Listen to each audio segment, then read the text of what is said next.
Quick question for you. Okay. Do you have flashlights? Yeah. Do you have some spare notepads? Yes. Night goggles? I don't know. I don't think so. Banker's boxes? No. Recording equipment? Yes, I do have that. Okay, a lot of it? I mean, how much you need? We're going to the Watergate Hotel. Yeah, it sounds great. I'm ready. Yeah.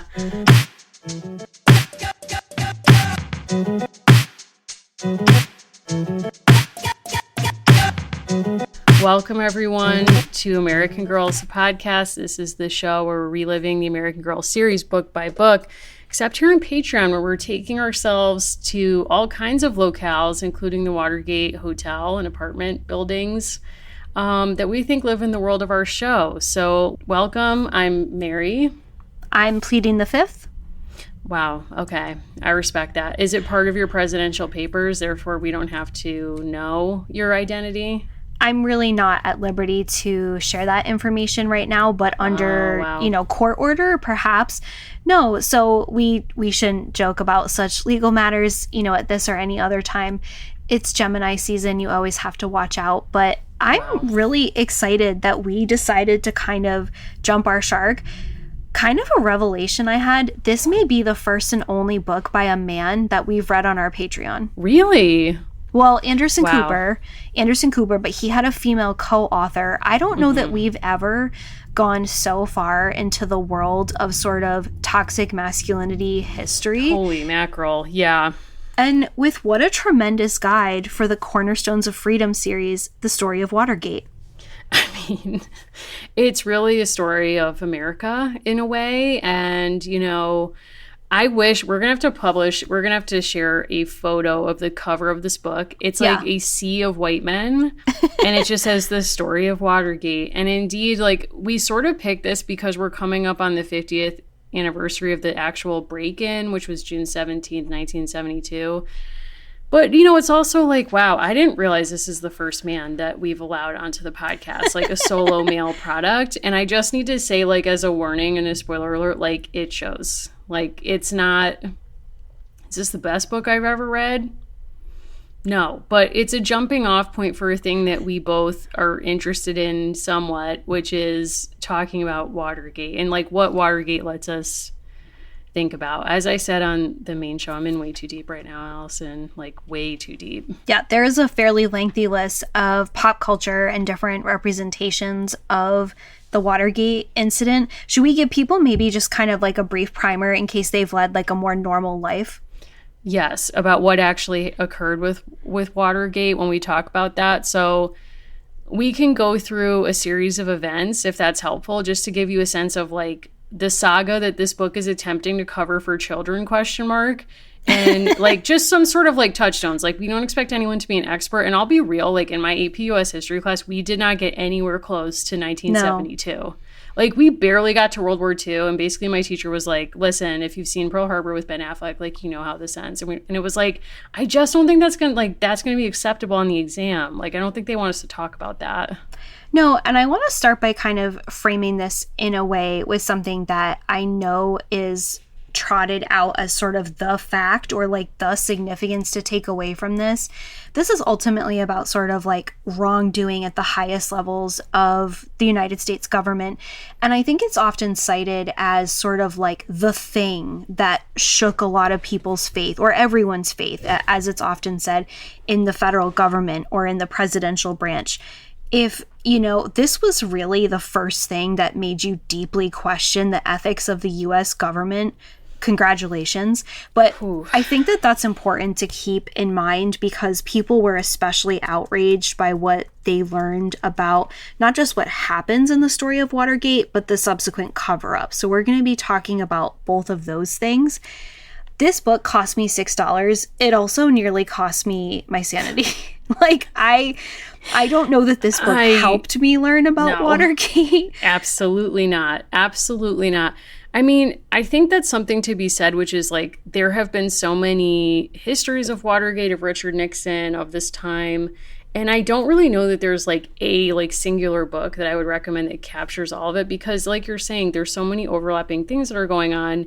that are not just the break-in. So Right. just to back up for a second, I want to actually start with what was, I believe, what Nixon said was the last happy event in his life as president, which I know sounds bleak, but I'm just trying to find, I want to make sure I say it's the right daughter, but when his daughter got married in the White House, that he said in hindsight was his happiest moment. And domestic policy, nope. As it turns out, people on the internet don't care about as much as about this marriage. about this happiness. Like nobody Nixon really White House. cares. Yeah, it was Trisha. So Trisha gets married in the White House in 1971. That was, according to Richard Nixon, the last happy moment he had as president, because not long after that, we get the publication of the Pentagon Papers, which were leaked by Daniel Ellsberg.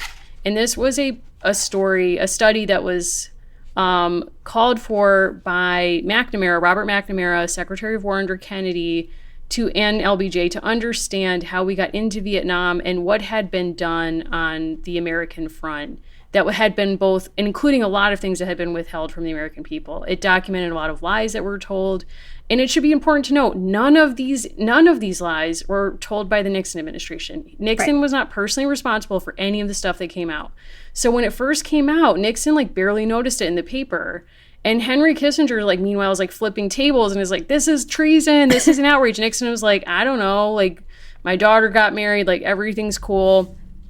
And basically the administration starts to understand that because they're still in Vietnam and because Nixon has already done things that he's lied to the American people about with Vietnam, namely bombing in Cambodia, that someday they might find out his lies and release that. So then he's like, okay, I have to shut down the Pentagon Papers. So he starts to allow for illegal, illicit activity on his behalf, including breaking into Daniel Ellsberg's psychiatrist's office to find incriminating information in the file. And while he's also trying to prosecute Daniel Ellsberg through the courts. So there's this public performance of morality, and I'm trying to maintain the Constitution and all of this stuff, while privately he's like, I'm willing to do anything to win, basically. And that's the story of his political life, this disparity. So that happens, and then this is before the break, nothing to do with the break-in at Watergate, okay? So I'm just establishing if this was a Law and Order episode, this is a pattern of behavior. Yes. So then we get the Committee to Reelect the President, acronym CREEP, and they decide that they want to break into the Watergate building, which is where the Democratic National Headquarters are located, to bug the phones there to find incriminating information to use against the party, which is crazy because he's already up 20 points in the polls. He's acting like a desperate man who thinks he's almost running against Kennedy, which was an extremely close election. And he will then be reelected with the highest margin of victory in American history. He won every state but Massachusetts. But he was so desperate that he allowed this to happen. The first time they break in, and it's a group of Cubans and a Nixon campaign staffer who are and this whole operation is being organized by a former FBI agent and a former CIA agent. And I should note, the former CIA agent was extremely middling at his job. These were not A students who planned this, and that shows.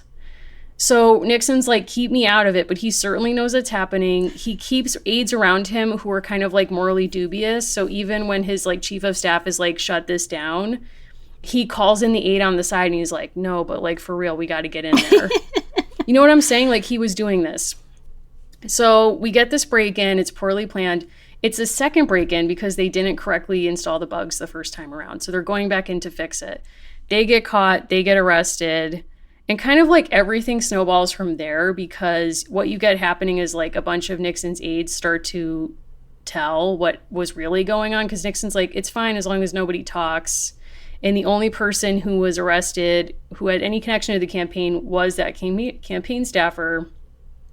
However, he pretty early on is he flips and he kind of signals this is part of a bigger conspiracy. So then you get people who are we need to start investigating this. So then we get the Senate Select Committee on Presidential Campaign Activities, which is a fancy way of saying the Watergate hearings. And that's what appears on the nightly news. It's overseen by a Southern Senator, Sam Ervin, who seems to be well regarded by the whole Senate. Everything's going along we still don't have a smoking gun that links Nixon to any of this. Then John Dean, his counsel testifies with like a 250-page testimony over like 7 days. And he basically is like, Nixon told us to do this. And like no one else has been willing to say this, but like Nixon told us to do this. And then it's like Nixon's word against John Dean. And everyone's like, well, who the hell is John Dean? And then Fred Thompson, real life relationship to Law and Order, who appears on Law and Order, the show, many years later, a Republican counsel involved in this, he talks to Alexander Butterfield, like doing these behind the scene investigations to prep people to testify to the committee. And Butterfield admits that there's a secret taping system in the White House. Nixon had it installed, and a lot of these private conversations have been taped. So if John Dean's recollections can be certified by the tapes, it would prove Nixon was complicit, and obviously this becomes a much bigger deal. Nixon refuses to give the tapes over. He has the White House do their own investigation through the Attorney General's office, but then surprise, he doesn't like that the Attorney General also wants him to turn over the tapes, so he fires him, and a bunch of other people resign because they won't fire him. Long story short, he then hands over transcripts. People are like, that's not good enough. He then gives the tapes. There's an 18.5-minute erasure of one of the tapes and some stuff redacted. But it is the smoking gun, and it does prove that he's like not only known about this, but he says really bad stuff about so many people. Like, people were actually stunned at the time I was reading that there was so much in the transcripts that said redacted because he swore, and people were like, we can't believe the president swore. And I was like, whoa, of everything, that's what's throwing you? But anyway, all to say, like, through this whole saga, he was trying to maintain his hold on the presidency. And he kind of did this thing where he was like, well, the tapes are part of my presidential papers, so I own them. I don't have to show them to you. It goes to the Supreme Court. He loses. And knowing that he's going to be impeached, he resigns. And he gives like a very famous speech leaving the White House, which ends with him saying something like, don't hate the people, they hate you, because then you destroy yourself and then you lose. And it's like, yes, and you did that. Like, it's just like there's such a lack of self-awareness about him. That's also kind of part of the fascination, I think. So what is your first memory of being interested in Watergate? Because I know mine. What's yours? I mean, Forrest Gump and the television series, the 1970s, both kind of activated different levels of interest in this event for me. Like, famously in Forrest Gump, he is kept up at night because he is opposite the Watergate and there are men with flashlights, and he calls in the break-in. And he, obviously changes history without knowing it. But that's probably like the first time I really became aware of it as a pop culture touchstone. We also used to call everything Gate. We'd be like, oh, that was like Diet Pepsi Gate, or you know what I mean? So I mean, that's also, part of this culture. I think I first became aware of it actually through that same impulse with the Monica Lewinsky, trials and that whole scandal, and people comparing Clinton to Richard Nixon and sort of like behavior that was unbecoming of the president and what warrants impeachment, and like not really understanding what that was about truly, but just wanting to kind of understand, like how could someone at this level of power think that they're going to get away with this level of behavior? Because I just remember seeing Bill Clinton on TV, like in his hearings, and being deposed, and at one point him saying like, well, it depends what your definition of is. And it was like, are you serious? Like, is this what we're reduced to at this point? And again, not really getting the whole complications of it all, but like that Richard Nixon's ego could be so huge, and like his power to kind of manipulate people and try to control everything.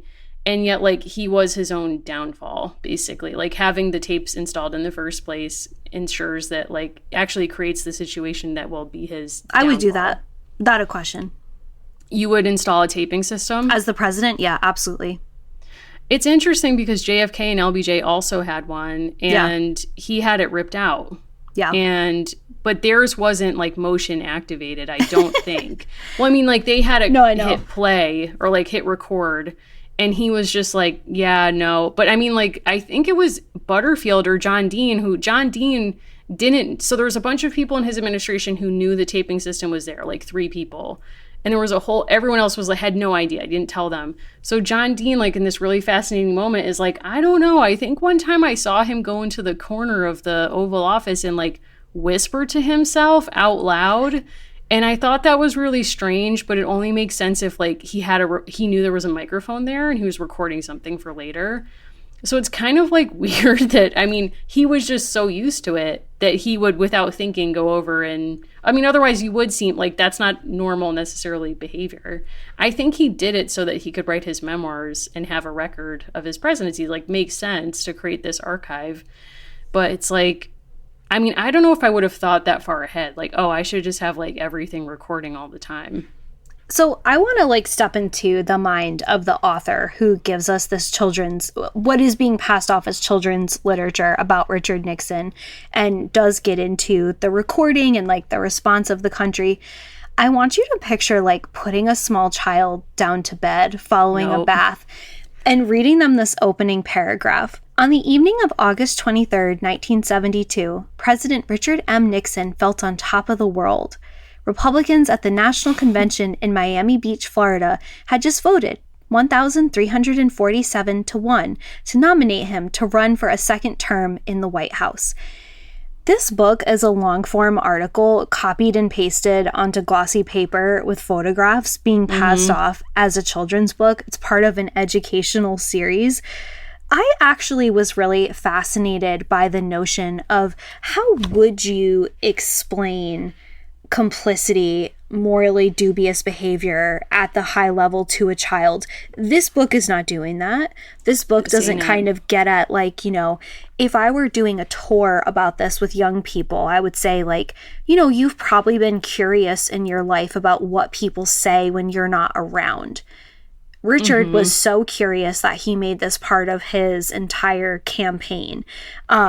I also kind of like, I'm not trying to like jump the gun here all the way to the end, but I think that this like kind of shows how when this book came out 14 years after this event, how much people were still really like deep in that.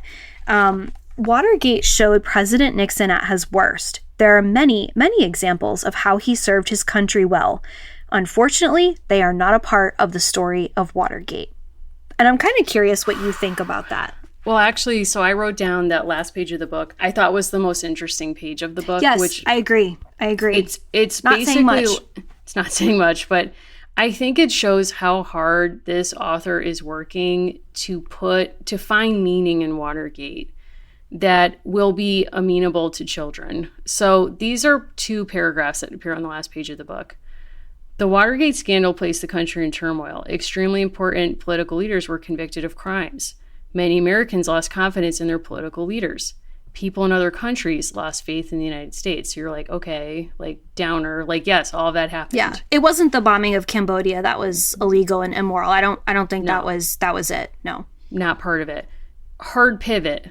Next paragraph. Nevertheless, that word is doing so much work in this book. Yeah, nevertheless, the scandal proved that the American system of government works. The nation was able to stop the abuse of presidential power. The free press, the concerned public, Congress, and the Supreme Court acted to help the country overcome a massive crisis. Is that what happened? You know, what this actually really struck me and made me think about, there are people who are in sort of like the journalistic space who write a lot about the American justice system.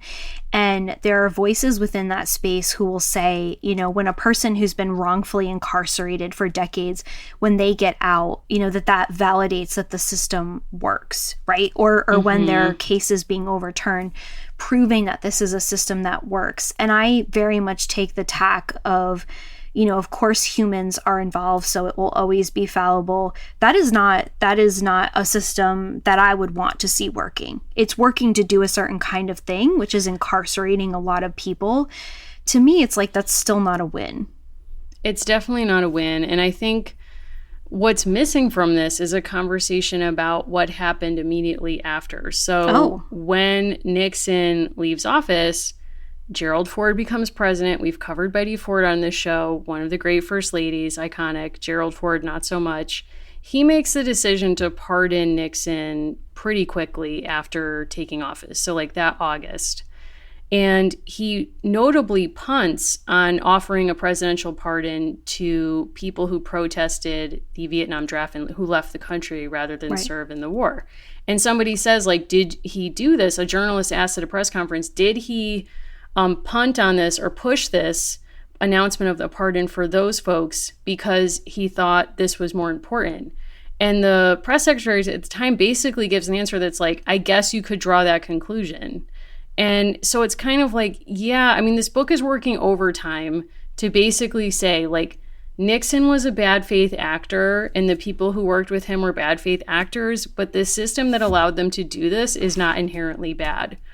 And what's interesting is I went and found this article from, I wanted to know, like, how people were trying to talk about Watergate to kids, like, when it was happening, to see if it changed at all. And because this book's coming out during the Reagan administration, which I think also matters, or like just around like Bush 1. But there's an article in the New York Times in 1973 called Making the Best of a Bad Situation, Teaching About Watergate. And it's really, it's like, what a title. But it's an interesting survey of like teachers who are reacting to kids asking questions about Watergate and their own apprehension about how to deal with it. So you have like one group that's like, I think we have to be honest with these kids that this is bad and it's not aspirational behavior. So you need to talk about integrity and that being something that matters. And you can connect it to the Andrew Johnson impeachment. Like, even if you're worried about making it just about Nixon and Republicans now, you could kind of show a historical connection. But then there's a group called National Association of Concerned Parents. This is how they're described. Quote, a group formed to counteract the radical movement of the 1960s. Over the past few years, there have been increasing complaints from parents about the use of classrooms as political pulpits for highly partisan political views of teachers on such subjects as Vietnam, the legality of drugs, and more recently, Watergate. And that was kind of interesting to me as a parallel to now, because of course we have all these laws on the books that are like, teachers can't talk about anything that's controversial. And of course, all the things that are controversial are like gender and sexuality or race or anything that might make white people feel bad, basically.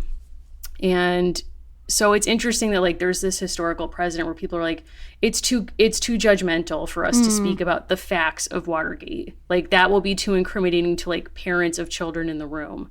And I think that that's a real parallel. But interestingly, it ends with a teacher saying, I think we have to just say that this was a bad president, but the presidency isn't bad. Kind of like this book is trying to do by saying, like, the country is still cool, our institutions work, this guy was just bad.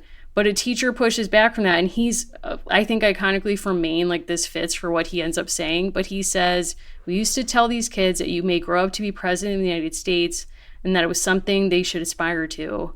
And now we can't tell them that anymore because they just laugh in our faces. Like, in other words, like, they're not interested in that anymore. Because, you know, and basically the teachers end this article by saying it's sort of inherent or implied that part of our task is to teach not the greatness of America, but like the value of our government system and like not necessarily patriotism, but sort of like civics. Yeah. But if this kind of event is happening and people aren't willing to have honest conversations about like the systems that allowed this to happen needing to be reformed, like the kids just sort of like throw up their hands and are like, we're opting out, basically. I mean, it's kind of interesting that that's how they talked about it at the time. And then here we are like 14 years later and they're like, well, like, yeah, like, you know, some people went to jail and, you know, Nixon made some mistakes, but it's otherwise all good. I mean, the system worked. We caught him. We legislated. But it's like Nixon actually didn't have any consequences. He resigned, but he didn't go to jail. But I think part of like what's going on is Watergate is kind of a climax after a decade of people realizing that they will have to agitate and affirm and reaffirm every right they should already have, right? Coming on the heels of the mid-century civil rights movement. There's this overwhelming sense that people are having to prove once and again that they actually do have to secure their own rights. They have to call their government into check. And I think in a lot of ways, it's been simpler for us as a country to say, and Watergate was the bad thing, right? That was the bad thing. That was the abuse of power, as opposed to the fact that there were many missed opportunities to actually really re-regulate the government. I'm always like really struck by the way that we talk about the environmental movement, because we're coming up on the 50th anniversary as well of the Clean Water Act. And where I work and where I do a lot of like things for my job, we're constantly struck between this tension of, praising something like the creation of the Environmental Protection Agency, the EPA, in theory. And for my part, being honest about the fact that if people hadn't basically called for paramilitary organizations and hadn't done all of the physical cleanup work basically by themselves or with the Army National Guard, we wouldn't have had the EPA. Like, that came on the end of citizen agitation and activism. So I think part of it is like people are just fed up by that point of like, we have to call the government to account anyway. Something like the draft is also very much predicated on you having at least a little bit of confidence in your government to function. Yeah. Yeah. And I also think that like something that's missing from how we think about party politics now versus Nixon's time is, I think a lot of people are surprised to learn that Nixon signed into law like the EPA. Like, he was technically the president who created that. He floated at one point, or seriously considered, a national wage, like for everyone. Right. He considered national health insurance, and it wasn't something he quickly dismissed. It's like, here's a Republican like actually seriously considering offering that as a benefit. Again, he didn't do that, but I think it's hard for people to process that there was such a range of political affiliation, that you could be a moderate Republican, that you could be a liberal Republican, that also if someone who was of your party who was president behaved badly, and it was very obvious that they had made some serious ethical missteps, that you would be willing to speak out publicly to hold them to account and not see that as like a betrayal of your party, that like holding up your integrity or like, like that was something you could do. And not to like, again, get on the Martha Mitchell train, but I do think if you look at the cover of this book, it's like, I just read a book about Watergate that was basically for no reason detailing what Nixon had for lunch every day. And it was like cottage cheese and like kind of gross. But he was obsessed with his health and he didn't eat sweets, which, again, another area where we are dissimilar. But this is a sausage fest, so I don't know that he would have himself wanted to consume this book with us, because it's all men all the time. And Martha Mitchell is not in this book, and she's not been in histories of Watergate for a long time, but she was one of the first people who was a lifelong conservative, married to the president of Nixon's reelection campaign, who knew about Watergate early on. Her husband tried to keep her from it, and she called Helen Thomas on the phone and from the Washington Post and like wanted to tell her what was going on and speak out against it, because she thought it was deeply wrong. And she didn't see that as a violation of her political affiliation or her beliefs, but actually she was saying, this person is betraying our political party. They need to be held to account. And she was maligned and made to seem like she was insane. Like, she was kept in her hotel room so she couldn't call. Steve King pulled the phone from the wall when she was on the phone with Helen Thomas. If you want to hear more about this, go listen to episode 1 of Slow Burn of this season on Watergate, which does a great job covering it. And also the Julia Roberts show, not even going to go there, but like, she does a really good job of portraying Martha Mitchell. I haven't seen the whole season, but what I've seen so far is I've really liked her performance. But I think something that's interesting is like, when Nixon is done with this, he leaves office. A couple years later, he does these famous interviews with David Frost. He's paid a lot of money to do this. And he says we would not have had Watergate but for Martha Mitchell. And implies, it says in the interview, she had some serious mental problems and we all knew it. But she said some things that were really damaging. And basically throws her under the bus and says like, well, this hysterical woman made something of nothing and that's why we're here.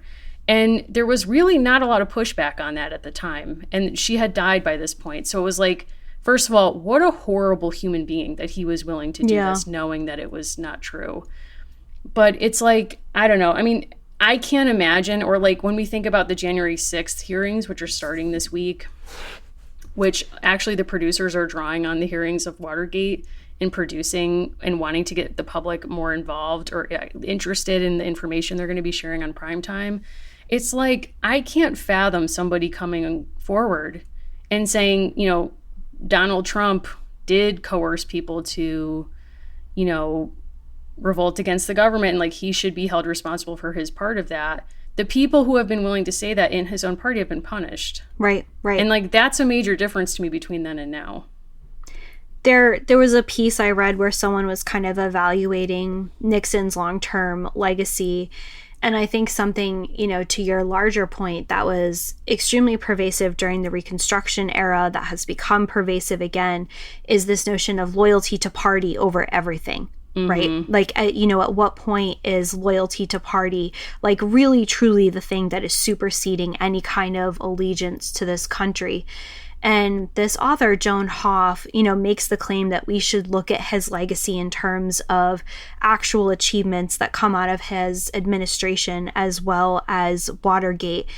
I think the same can also be said of the last decade or so, that I would never want us to so fixate on a singular event like January 6th to lose all of the corrosive things that happened in an administration, right? I don't think anyone is their best or worst moment. And I think with Nixon, we always focus on the worst and forget the rest.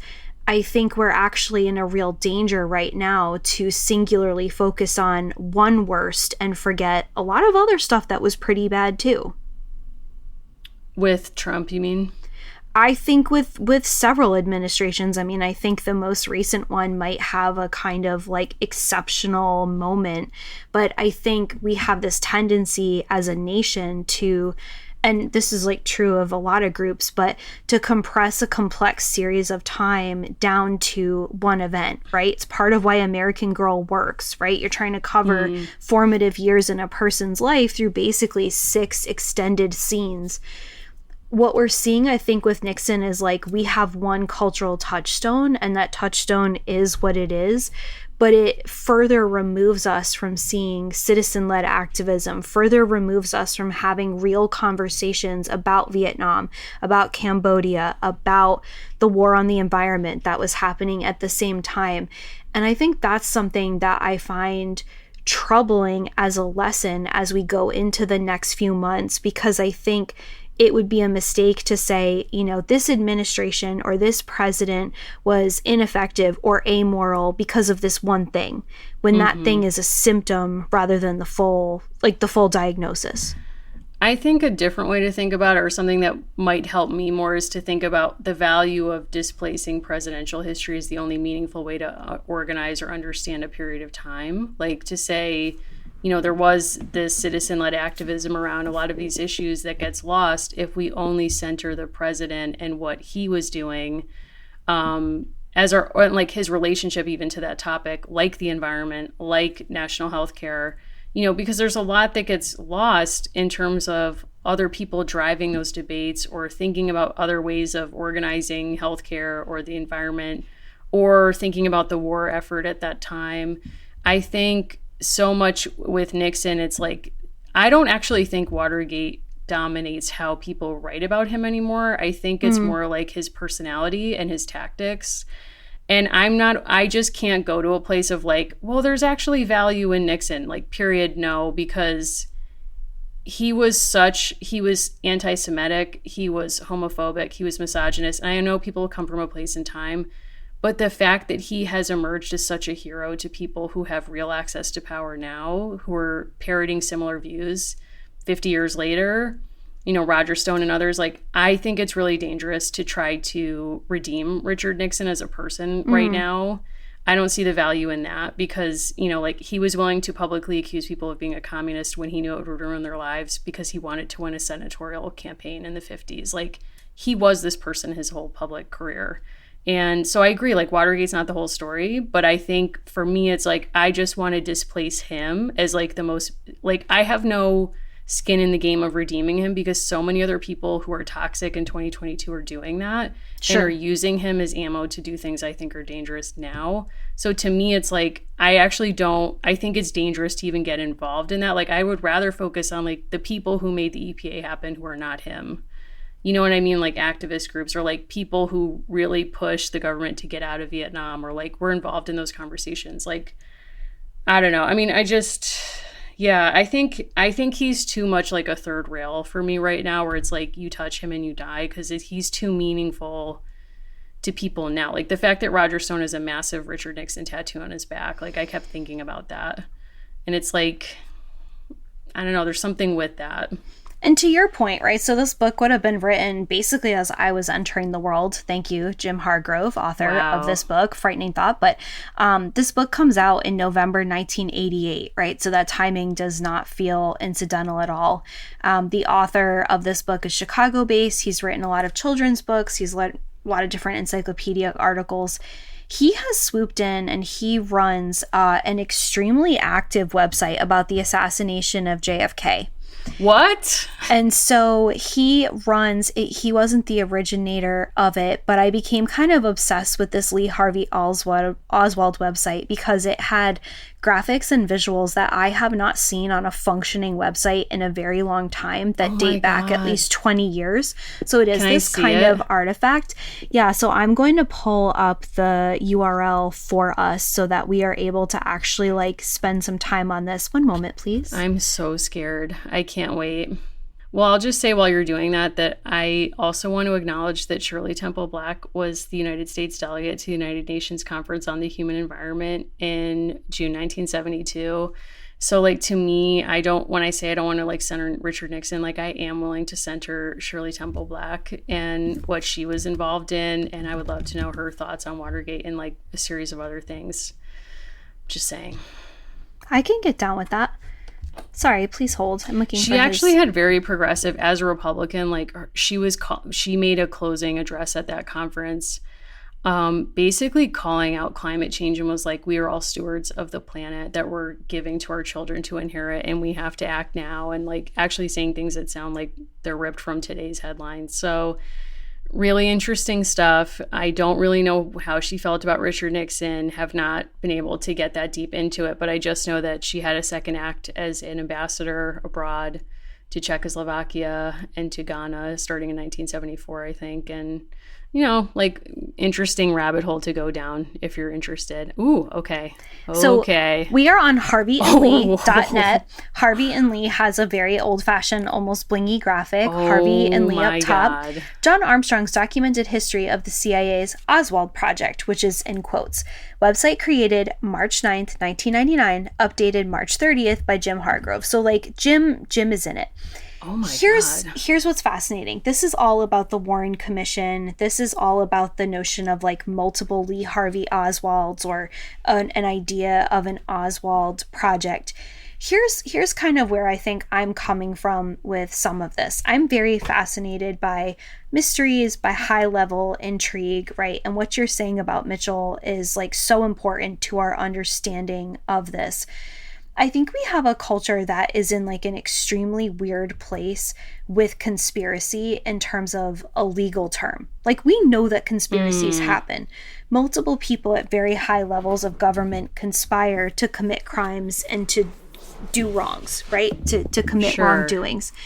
What I think is sort of fascinating is like I go on this website and I'm reading about Lee Harvey Oswald working for the CIA. And then part of me thinks like, of course this website looks like this, right? Of course this website has like blingy art, interesting kind of graphics.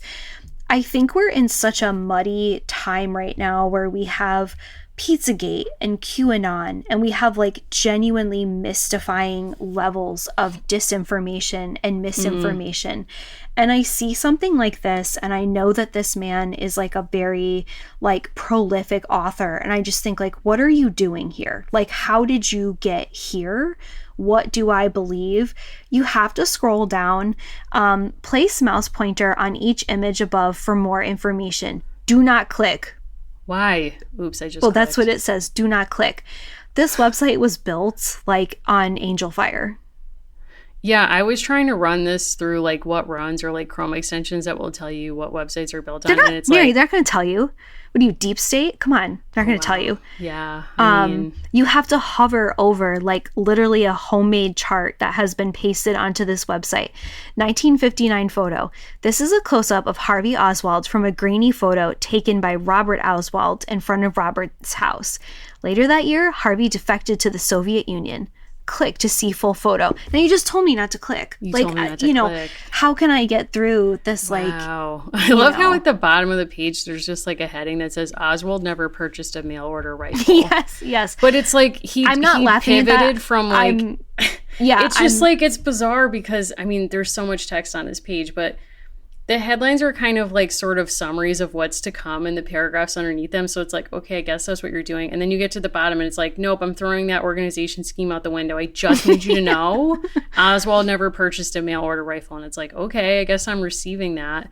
And then I love that at the very bottom, we're invited to order over 1,000 pages with a CD containing 736 documents and photos for the very modest price of $75 plus $15 shipping on CDs of all things. And you can also do international orders through eBay. So if you're listening to us from another country, the site's not going to work for you, but this is a whole lot. Like, I don't really even know what to say, but I think it's kind of like...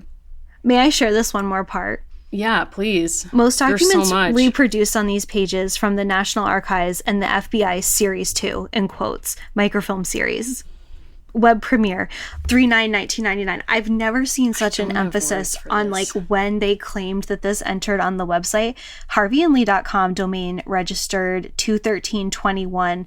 Then why are we at HarveyandLee.net? Like, I don't get it. Anyway, sorry. Not to get in the weeds, but it's like...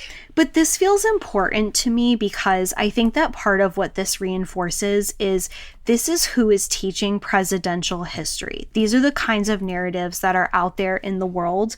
The Story of Watergate is probably not a top Cornerstones of Freedom pick, but you can get the entire Cornerstones of Freedom series, of which this is a part, for $819 for your classroom. The covers are all brand new. It makes me think about how much of history people are learning right now really is this same kind of like recycled encyclopedic type content, as opposed to like asking a single question of a young person, like, how do you make sense of this? Like, what is this actually? Like, I was joking about reading this to a child, like, to go to sleep. I think they would go to sleep because they wouldn't understand what I was saying. What is a child really to take away from this in 1988 or now? And I guess part of what I'm curious about is, why do we all have this like very pervasive cultural touchstone of Watergate, but probably can't say almost anything else about that time period? Well, Julia Albright lives then. We know her. That's right. Icon. Is she Nixon's daughter? Is this like displaced, like weird, pleasant stuff? She's 74. I wonder. Well, and it's interesting because Julie is, I believe, a disco fan from what I know of her. I believe that there was an iconic musical number in the musical we saw that had Julie playing basketball to disco, which was like truly designed for me. Like, what a fever dream. I hope that's replicated in the books, like when we get there. Oh my God. But it's interesting because, like, when you think about the 70s, I think in popular culture, when we were growing up, there was, like, a nostalgia for the 60s, like with the 60s miniseries starring Julia Stiles, which I know we both love. And this kind of, like, romanticization of, like, hippie aesthetics, sort of, and then, like, a move towards, like, disco renaissance, and we're sort of having that again now. But what's missing from that is like a real understanding of what drove like punk and disco to be popular at that same moment, which was like huge dissatisfaction with society. And some people were like, I'm just going to dance, like screw it, aka disco. And others were like, let's burn it all down and like scream, aka punk.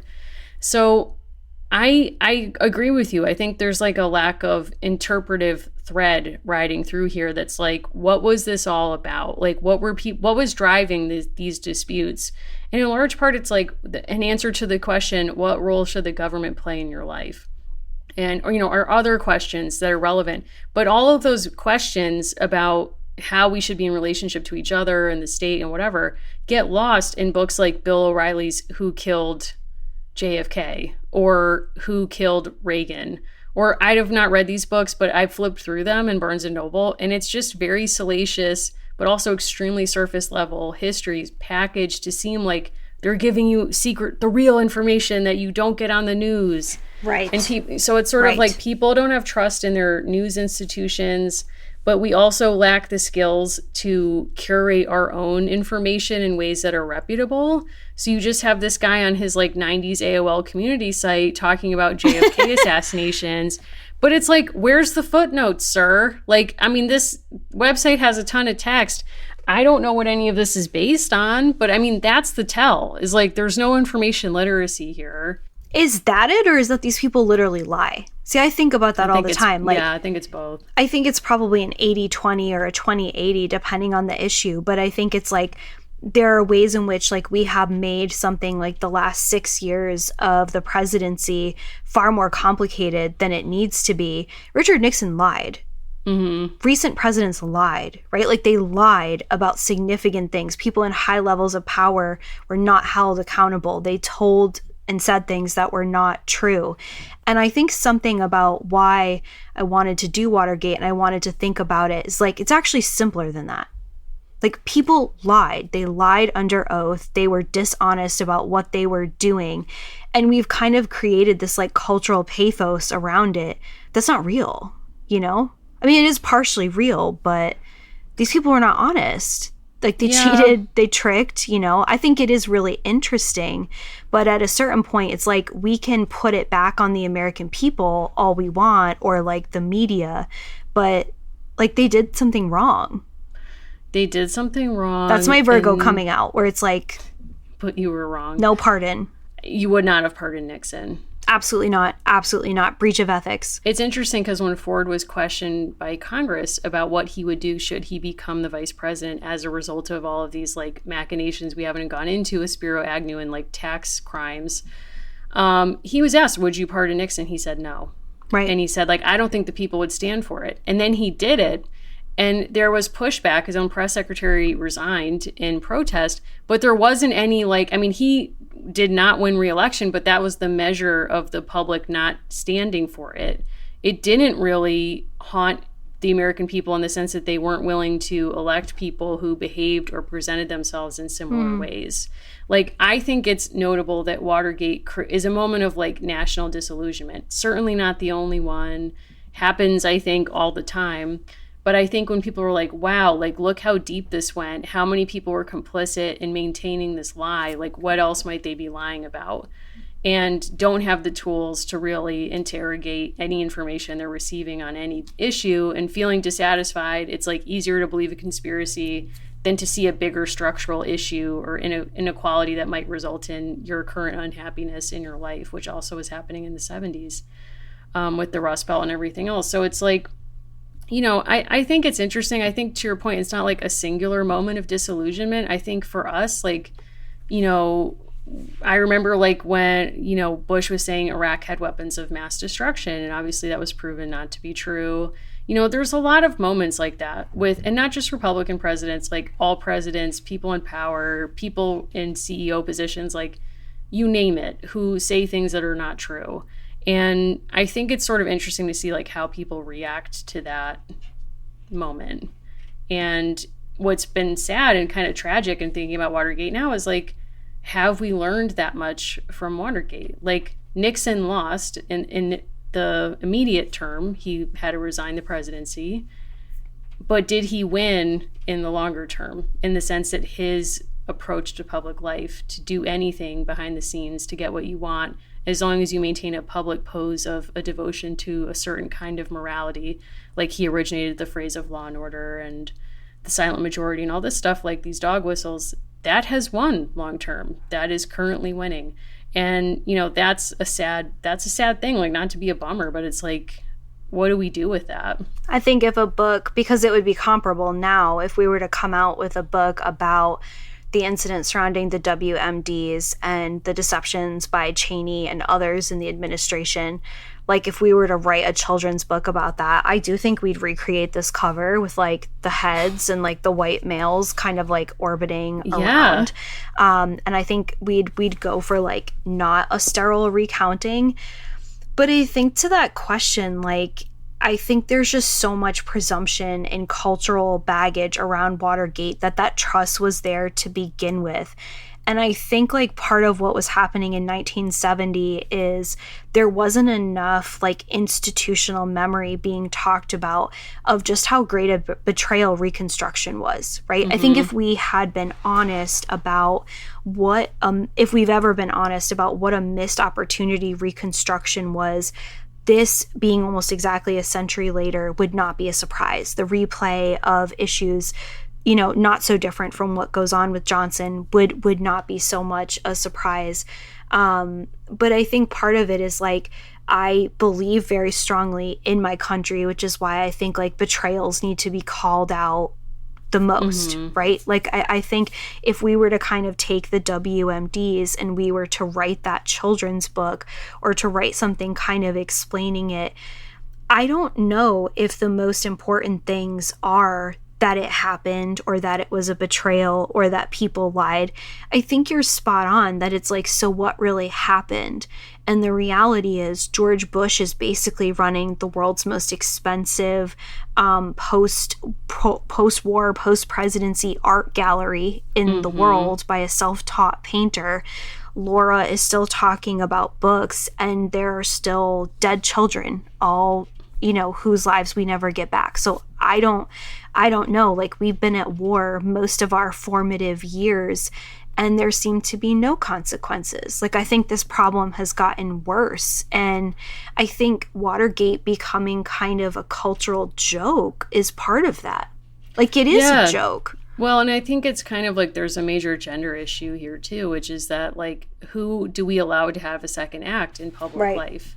And Nixon goes from being absolutely disgraced to making huge amounts of money from the Frost Nixon interviews, goes on speaking tours, writes many books, returns to a sense of public life where, he wanted to end the Vietnam War, saying he wanted peace with honor. And it's like, actually, that's what he got after his public disgrace. He got peace with honor. And if you look at Martha Mitchell, she had bone cancer and died at 57, not related to any of this, but very tragic. But in those final years was reduced to like taking money from supporters because she was divorced from John Mitchell. He wouldn't give her any alimony, and she was publicly disgraced. Nobody wanted to be affiliated with her, not even her own daughter. And that's really tragic to me, but also a parallel to Monica Lewinsky and Bill Clinton, where it's like, Bill Clinton immediately was like the cool president in the same way that people were wearing Nixon masks for Halloween as a joke. And Monica Lewinsky, it's like, she had her purse empire, don't want to put any disrespect on that. It's been interesting to see her Ryan Murphy collaboration and whether that's helped her reclaim any kind of sense of her power. I know she's an advocate for bullying now, which makes total sense. But I mean, is she ever going to get back what she lost from that experience?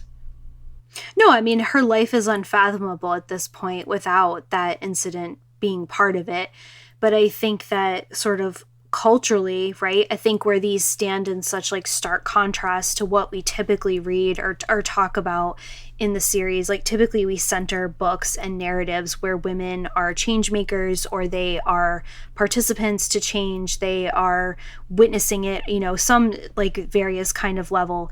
In what we chose to kind of do this time, it's like women are casualties of these things, right? So like women are casualties of Watergate, different kinds of incidents, like how many lives could have been different. But I think, taking a kind of 360 view on what we try to do with the show, it's like Julie Albright's world is also Richard Nixon's world. And so in 1988, this might have been a book that was used as a stand-in to teach about the 1970s.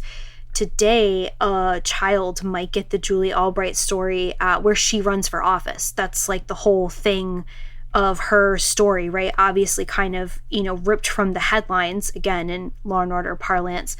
But we also get a fully fleshed human being who plays basketball, right? Wears sandals, has, like long hair, has all these different attributes. I guess part of it for me is sort of like, I don't think we win by like demonizing Nixon, because then he just becomes polarizing in a way that a radical fringe group likes. We don't get very much by fully redeeming Richard Nixon. And how do we actually look at an administration, as any administration, as like a mixed bag, right? How do we actually do that as a kind of snapshot? I don't know, because I think we've experienced about as bad as it can get, and we still don't really have much to show in terms of like change out of it. Yeah, I think what it comes back to for me is sort of like, what are people willing to put at stake personally to create either the relationship with government that they want, which is what drives people into politics in the first place, like wanting to make change in their community or at a broader level. And, I think it's really about not about even what we make of the past administrations, but what we are willing to sacrifice personally in our own comforts and privileges to make things better generally. I think something that's a major point we haven't gotten to is like, there's such isolation. Like, something that's interesting about Nixon is like how isolated he was even within his own administration. Like, he isolated himself. And I think that kept him from being in relationship to other people, or like having, like being collegial, like taking other people, having meaningful discussions about policies. Like, he was a loner and he saw himself that way. And I think a lot of people now see themselves that way and don't see themselves as like part of their town, like wanting to be involved in town politics. Like, forget presidential history for a second. What if we just understood the history of 2022 through the lens of your own immediate local community? What does the history of this year look like where you live? And what relationship do you want to have to what's happening? Like, what do you want your town to look like? There's so many conversations about like what books kids are allowed to read in schools now, or, like so many different issues. What is going to motivate you to actually be involved in your town, no matter what political party you espouse? And, I think that's something I'm thinking a lot about now. I'm trying to I wanted to move at the very beginning of the pandemic and have not still. But, I think about like being long-term in a place and wanting to play a role there, and, what that would mean. Like, what am I willing to like put my time to? And I think that's kind of what this book left me with, is like, I'm not willing to break into an office building for anybody, but like, what might I be willing to, be present and give my time and attention to? Well, I think that's part of the tragedy, right? As people who are involved in this, I don't think it was criminality just for its own sake. It was also sort of, I believe in this person. And obviously we don't believe in this person, right? He's not our candidate, but people who believe that there is a greater good, or at least a better outcome to be achieved. I think it's sort of a lie that is told early and often in the American education system, that we have people who represent us and we elect them to achieve certain ends for us. And that's the way it works, right? It's not about active participation and questioning. And you can see how during the Vietnam era, that is something that a lot of people unfortunately would have agreed upon, right? Don't just think for yourself. You have to serve your country. You have to serve your community. And protesting, agitating was what many people thought was not the way to do that, so. Yeah. And I think too, like, there was probably more of a sense of what the system was, or like a greater shared knowledge of American civics, because civics used to be more commonly taught in schools. And I kind of wonder if like we taught the structure more, or like what people's rights are, if that would actually activate kids sooner to kind of be part of these conversations. Like, I actually wondered if the role of this book, the imagined role of this book, was to be taught in schools, like as part of a conversation. Oh, yeah, it is. Yeah. So it's like, what does that look like today? And I don't know. I mean, I'm hoping this book isn't taught in schools now, but I'm imagining there could be a better book about Watergate now. But yeah. Well, and think within a few years, right, of all this happening is the nation's bicentennial, which we have talked about at length before. And I'm involved in conference calls and different things for what America's next big moment, our 250th, will look like. It's called America 250. And I saw this fascinating exchange on Twitter with people basically saying, like, nobody's going to be into this. Read the room. Nobody's going to be into this. And other folks saying, like, this is actually exactly what we need. And I think very similar conversations happened 50 years ago leading up to the bicentennial, which is, if you really do have great pride in your country, this is what you need to read, because you need to understand where things went wrong or what going wrong looks like. I'm both extremely skeptical of a lot of things that are being punted out in preparation for 2026, and I'm also very hopeful. Like, I think if you work with young people, especially, and you only have sort of like the Watergates, the Teapot Dome scandal, not that anybody cares about that, but if you only have those touchstones, why would you ever feel like there was a purpose to kind of aligning?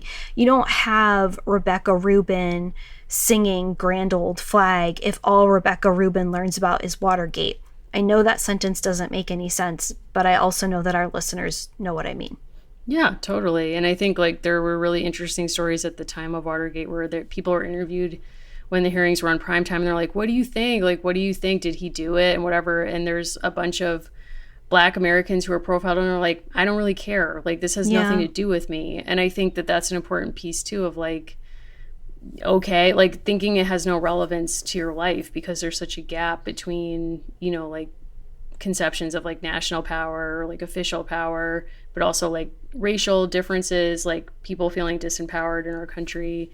Like, there's so much going on with that, yeah, I agree that, a lot of people would be like, nah, who cares? But that's not the most pressing thing on my mind.